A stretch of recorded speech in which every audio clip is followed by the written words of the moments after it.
That shit, bro. That's sad as hell, bro. Bro went from dominating college, being compared to Michael Jordan, to losing his life. What's good, YouTube? It's your boy Damo Love Sportsman, and I'm back again with another reaction video. And today we got a highly recommended one. You know what I'm saying? I'm not too familiar with bro, but we sure finna figure out what he had going on, cause y'all been telling me to check bro out. He go by the name of Len Bias. We're gonna be reacting to the tragic story of Len Bias, man. You know what I'm saying? If you're new to the channel, go ahead, hit that subscribe button. And if you love sports, hit that thing. Oh, I'm getting ahead of myself. Oh my, how did I mess up my own intro?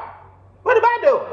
If you love sports, this is the place for you, man. Hit the subscribe button, man. Go ahead, give your boy a like. It's free 99. Hit that thing with a 3-piece combo. That leg, thigh, and that biscuit. You feel me? But I ain't gonna hold y'all no further ado. Let's get right into the tragic story of Len Bias, man. Yes, sir. When somebody mentions Len Bias, three things usually come to mind. Dominance at the University of Maryland, second draft pick by the Celtics in 1986, and a shocking death caused by a cocaine overdose. Duke coach Mike Krzyzewski said in 2003, "This is my 24th year at Duke. And in that time, there have been two opposing players who have really stood out, Michael Jordan and Len Bias." Len was an amazing athlete with great competitiveness. Like Jordan, he could invent ways to score, and there was nothing you could do about it. No matter how you defended him, he could make a play. Was Len Bias really as good as Michael Jordan? And what led to his tragic demise? Find out in the rest of the video. Man, that's sad, bro. From a skinny freshman to the most dominant player in college basketball. In his first season in Maryland, young Lenny Bias shot 48% from the field, averaging 7.1 points and 4.2 rebounds in 24 minutes of play, which wasn't necessarily bad as a freshman, but it wasn't exactly great either. However, Bias had an excellent work ethic and had trained hard in the offseason. Strength training, ballet lessons for balance, and dribbling with a blindfold for better handles. Len was doing everything to get better. It paid off, and in his sophomore year, he was already averaging 15.3 points per game on 57% shooting. Standing at 6'8" and with 220 pounds of pure muscle, Bias developed into one of the most athletic players in the NCAA. He was fast, explosive, and he was dunking as if he was jumping from a trampoline. He modeled his jump shot after Bernard King, and when he became proficient, there was nothing any defender could do. Bias would either go around you, shoot over you, or run through you with Shawn Kemp-like aggression. On top of that, he was the most versatile defender in the country, and would often guard taller forwards and centers. As a senior, his transformation to the most dominant player in college basketball was complete. Playing both forward positions, Bias was simply unstoppable and averaged 23.2 points and 7 boards per game, on 54% shooting and 86% from the free throw line. He was twice voted as the best player of the ACC Conference and made the consensus All-American second team in 1985 and the first team in 1986, after which he declared for the NBA draft. Selected into a dynasty with the second pick, Red Auerbach is often considered as the greatest GM in NBA history. Red had a championship team, and the '86 Celtics had just celebrated their third title in 5 years. Apart from Bird, Parrish, and McHale, and an already deep bench, they also had the second overall pick, which they acquired 2 years prior via trade. Auerbach said he had planned to pick Bias in the draft for 3 years. They wanted Len so badly that they spread rumors about him only for Cleveland to pass him over. It worked. The Cavs drafted Brad Daugherty, who would go on to be the best player in team history before some guy named LeBron started playing there. That left the Celtics with Bias, and everybody thought that the Celtics are going to be unbeatable, because it just doesn't happen that the current champions draft the most dominant college player a week after they won the title. Little did everybody know that dynasty dreams would live for only 2 days. From the moment David Stern said Len Bias was the second pick, to the time his friend maniacally repeated his name to a 911 operator. Last 48 hours. As the draft approached, Bias was starting to feel a lot of pressure. Everybody knew he was going to get picked in the top 3 and become a millionaire. Suspicious types began to move around him, according to the people he had been hanging out with then. Bias dealt with that pressure by going out and staying up late in clubs, things he dreaded just a couple of years before. The draft was in New York on June 17, 1986. A day later, Bias went with his father to Boston to sign a contract and begin negotiations with Reebok in a $3 million sponsorship deal.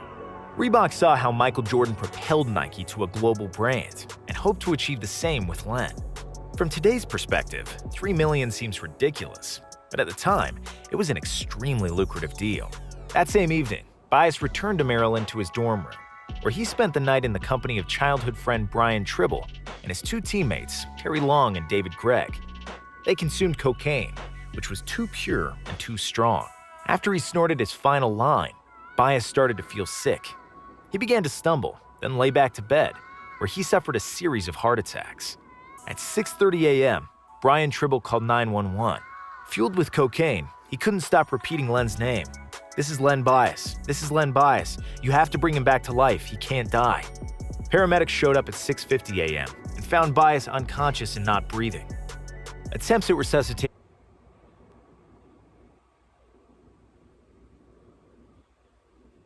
Damn, bro. That shit, bro. That's sad as hell, bro. Bro went from dominating college, being compared to Michael Jordan, to losing his life through the drugs, bro. From being under so much pressure, bro. Damn, bro. Damn. Then he got put in the most fortunate situation ever. He got drafted to the Boston Celtics with Larry Bird when they just got done winning their third championship. Damn, bro. This. I wasn't expecting this. I wasn't expecting this one, man. This one. Y'all know I normally try to come with a little humor and a lot of laughs and stuff for y'all, but I can't even do that this video, bro. It's sad, man. Say no to drugs, kids. Everybody, not just kids. Say no to drugs, period. Kids, adults, elderly, whatever age group you in, bro, it ain't worth it, bro. His whole life changed. He went from finna be a millionaire, being able to change his family lives, ain't no telling what he was gonna be able to accomplish in the NBA, to this tragic ending, bro. It's sad, man. Hang around with the wrong people. You gotta watch who you hang around, bro. Everybody ain't your friend. Everybody ain't got your best interest, bro. If that was a real friend, whether he was on drugs or not, if he was a real friend, he would have sat there and told him, bro, you don't need to be doing this. You finna get drafted. You just signed a contract. What are you doing sitting here back with me doing this? Bro, you finna be a superstar in the league. I'm not finna tarnish that for you. That's a real friend, bro. Failed, and he was taken to the hospital where he was given all possible medication, but nothing worked. In the last effort, they implanted a pacemaker in his heart, but it was too late. Leonard Bias was pronounced dead at 8:55 a.m. Legacy and Jordan comparisons. Bias's death sent shockwaves around the whole basketball world and beyond. Pablo Escobar and Cali Cartel were earning billions selling blow to America, and sports stars were not immune to their product. Seeing an athlete as strong as Bias succumb to cocaine and die from it, the war on drugs in the States came in full effect. The NBA also changed, and the firm no drug policy was instituted, and many players from the era were banned for cocaine use. Generations that came after Bias were brought up on stories about it and the devastating effects of narcotics. Scouts and managers started paying much more attention to the lives of the players off the field, rather than just their performance. In some twisted way, the loss of one of the greatest basketball talents changed the NBA for the better and saved many lives. 4 days after his death, 11,000 people gathered at Len's funeral, and they all wondered what we are wondering now: what could have been, and what if Bias played in the league? In almost all parameters of the game, he was as good as Michael Jordan. Bias had LeBron's body with a great jump shot, was equally good on offense and defense, and could jump out of the gym. Even his approach to the game killer instinct and the desire to be the best were very similar to Michael's, which is very rare. Bias had that hunger and self-confidence that he can do everything on the court, and that's what separates the GOATs of this game.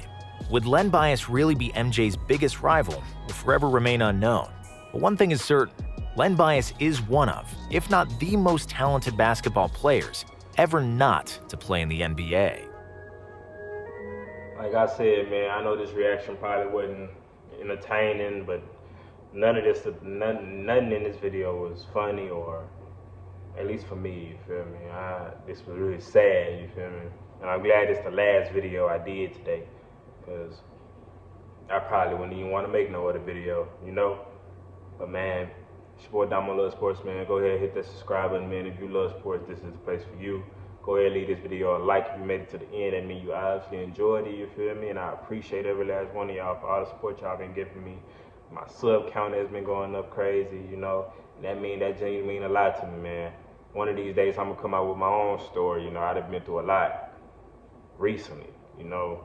Things y'all probably wouldn't even be able to imagine, man. And God done blessed me to be able to do this and have a group of supporters, even though I don't care how many we got, you feel me? I feel like we got a whole nation, you know? And it truly means a lot to me. You guys just don't know, man.